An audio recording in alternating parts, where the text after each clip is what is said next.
देखते हैं ये तो बहुत सुंदर हैं, बड़े अच्छे बाबा लग रहे हैं। फिर उनकी वाणी सुनते हैं, 2-4 स्क्रॉल करते हैं, अरे ये तो बहुत देश के विषय में बोलते हैं, धर्म के विषय में बोलते हैं। जब उनकी आस्था बढ़ती है तो बोलते हैं इनसे तो मुझे मिलना है, इनके दर्शन करने।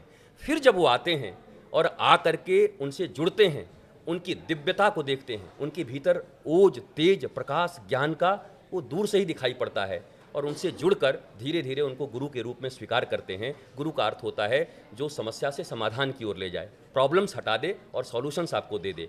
फिर ये गुरु शिष्य परंपरा हो जाती है। तो प्रथम तो दर्शन ही होता है, देखते हैं या सुनते हैं। तो अब सोशल मीडिया के ज़माने में बहुत आसान हो गया है, रील्स को ऐसे हटाते जाइए, अचानक कहीं ध्यान चला जाए, फिर उसको खंगाल लीजिए पूरी तरीके से कि ये बोलते क्या हैं। पर यह भी जरूरी नहीं कि जो अच्छा बोलता हो अच्छा करता भी हो। तो अब वो नज़दीक आते हैं, देखते हैं कि आदमी सिर्फ बोलता ही है, अच्छा कुछ करता भी है। फिर वो उनके संसर्ग में रहते हैं, उनको लगता नहीं ये बोलते भी अच्छा हैं और इनका जीवन भी अच्छा है और ये करते भी अच्छा हैं। तब जाकर के गुरु रूप में उनको स्वीकार करते हैं। गुरु कोई मार्केटिंग नहीं है कि प्रचार कर दिया 12 लाख फॉलोअर हैं तो हम इन्हीं के शिष्य बनेंगे। करते हैं, हम नमन करते हैं और संविधान का हम सत्कार करते हैं। उसको ऐसा नहीं है कि हम नहीं मानते, पर साथ में आज सुरक्षा की दृष्टि से जिस तरह से देखा जाए तो कश्मीर में जो हरकत हुई है, हिंदू धर्म पूछकर जो मारा गया हुआ है, तो उसके लिए भी तो हाथ में थोड़ा सा शस्त्र होता तो वहीं पर जवाब मिल जाता।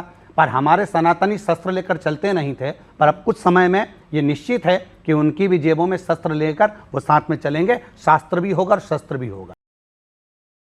तो 12 लाख फॉलोअर, तो मैं तो आपको एक बात बोलने में थोड़ा संकोच हो रहा है, पर इस दुनिया में सबसे ज़्यादा फॉलोअर्स तो पोर्नोग्राफी के हैं, तो उनको गुरु मान लें। सबसे ज़्यादा तो वहाँ पर लोग जाते हैं, सर्च करते हैं, उसको हम मान लें कि वो गुरु हैं।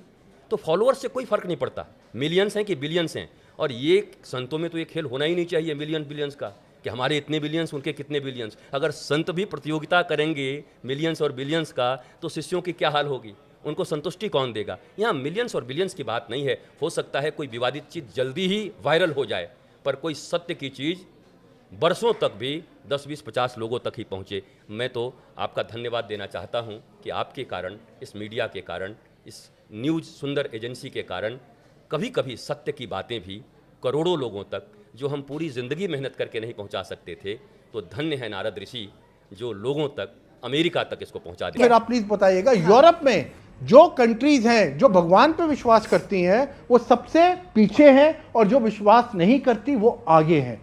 ये इसके पीछे आपके हिसाब से क्या कारण हो क्या सकता है? इसको अध्यात्म से जोड़ना सही होगा कि वो विकसित क्यों है और हम विकासशील क्यों हैं? ये आपकी सोच हो सकती है कि जो कंट्री भगवान को मान रही है वो पीछे जा रही है। ये आपकी सोच है कि जो कंट्री भगवान को मान रही है वो पीछे हट रही है, आपकी सोच हो सकती है। पर हमारी सोच में तो ये है कि आज भी एक लोटा जल सारी समस्या का हल है।